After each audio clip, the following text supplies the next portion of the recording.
Okay sir. Okay sir. అందరికీ నమస్కారం. మీరు చూస్తున్నారు, జరగడం నిజంగా చాలా బాధాకరమైన విషయం, కానీ జరుగుతుంది, వాస్తవానికి జరుగుతున్నాయి. అండ్ ముఖ్యంగా మీ అందరికీ నేను చెప్పాలేంటంటే, అభిమానులు అనేది దేవుడు ఇచ్చిన వరం అండి.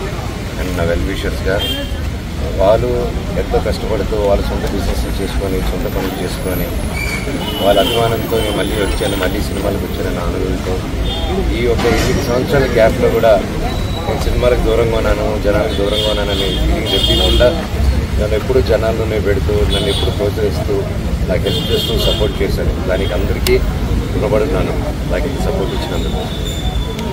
అలాగే అంత ప్రేమగా అభిమానం చేసేటప్పుడు ఒకరిని అభిమానాన్ని ఆపకూడదు.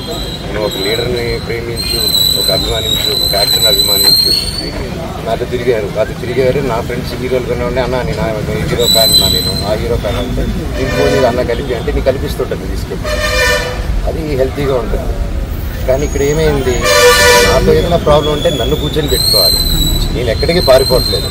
ఫస్ట్ రోజు హైదరాబాద్ గొడవ నుంచి ఈ రోజు వరకు నేను వస్తున్నాను, కానీ నేను పారిపోవట్లేదు.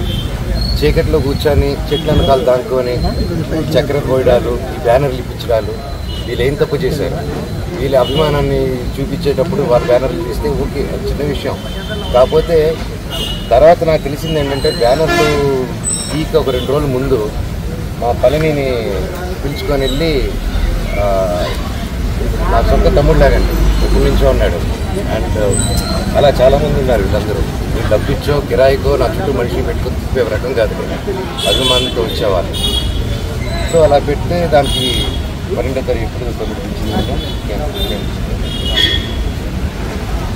అదే 12, 11, 12 అలా పిలిచారండి. పండగకి 2-3 రోజుల ముందు పిలిచి, మనోజ్ వస్తున్నాడా, వస్తే కూడా ఉండకూడదు, ఏమీ చేయకూడదు, ఎవరు వెళ్ళకూడదు అని. దీంతో పాటు చాలామందిని పిలిచి ఏరియా వైజ్, అంటే ఎంత టైం స్పెండ్ చేస్తున్నారంటే 10 నిమిషాలు, 1 గంట సేపు పెద్ద మనుషులు ఒక 4 కూర్చొని పెట్టి, అన్నదమ్ములు కూర్చొని మాట్లాడేసి, అక్కడ క్యాంపస్లో జరిగే మిస్టేక్లు రెక్టిఫై చేసే చిన్న విషయం. కాకపోతే నేను క్యాంపస్లో నేను అడిగే క్వశ్చన్స్, నేను ఏది ఇప్పుడు హాస్టల్స్లో జరిగే విషయం, ప్రైవేట్ హాస్టల్స్ ఏది అడిగినా అక్కడి నుంచి డబ్బు రావడం అయిపోతుంది, క్యాష్ రావడం అయిపోతుంది. సో ఇదే నాకు బాధ. మళ్ళీ లోన్లు తీసుకొని, హాస్టల్ మీద లోన్లు తీసుకొని దాన్ని డైవర్ట్ చేయడం, సొంత కంపెనీస్ మీద పెట్టుకుని డైవర్ట్ చేయడం, దాన్ని కవర్ చేసుకునే దానికి స్టూడెంట్స్ రుద్దరం, యూనిఫామ్ వేయడం కంపల్సరీ. మన 10th దాటంగానే ఇంటర్కి యూనిఫామ్ వేయండి అంటే ఆ కాలేజ్ ఉద్దటం మనం ఏంది మా 11th వేసుకోవాలా అని చెప్పి ఆ రోజుల్లోనే.